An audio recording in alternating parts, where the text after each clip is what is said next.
Well, thank you. And what Danielle was talking about is a lot of what goes through my mind right now is the ever changing environment that we're in right now.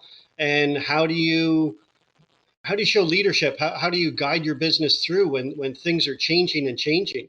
Well, I think it's identifying what type of leadership traits you need to be utilizing for the current situation.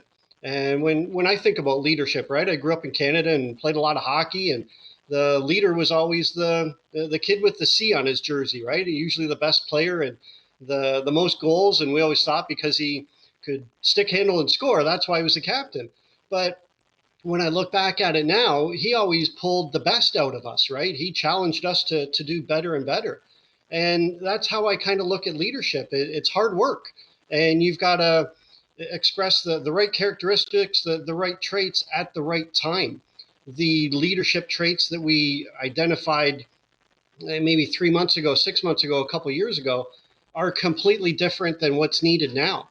And I always feel that the first level of defense, the first piece that needs to go into place is creating the environment, right? If you have any type of people following you, whether it's in a business or a hockey team or a political arena, or if you're the leader of your local Girl Scout troop, the first thing you do is you create this environment, and usually that starts with the morale, right? The employee morale. Do the people want to be there?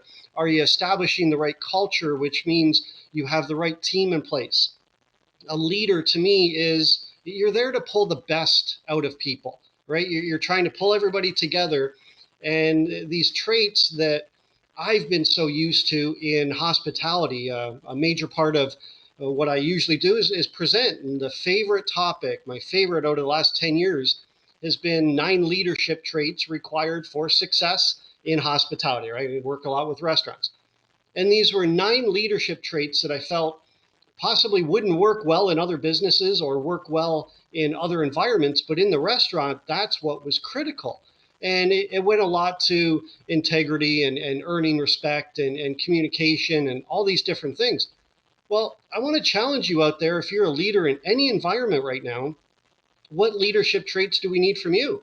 With the social unrest, maybe we need your voice. Maybe we need your involvement.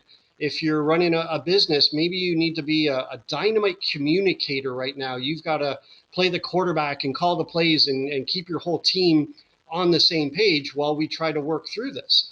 Integrity is obviously a trait that you like to see in the people that you follow, that you put your trust in.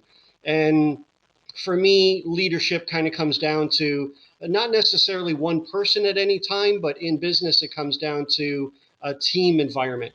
And if you can build your model on a strong leadership team, a strong group of people that see eye to eye and you respect and trust each other, that's a big deal.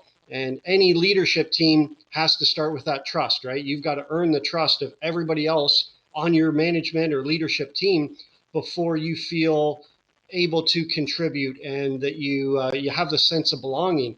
And everything comes down, and I've said it several times already, but it's the respect. If I'm going to do anything for you and follow you and want to work with you and put my heart and soul into where we're going together, I have to respect you. And respect is not just simply because you're in a position, right? I don't care what position you're in. It's the actions that you take. So leadership is not a position; it's an action.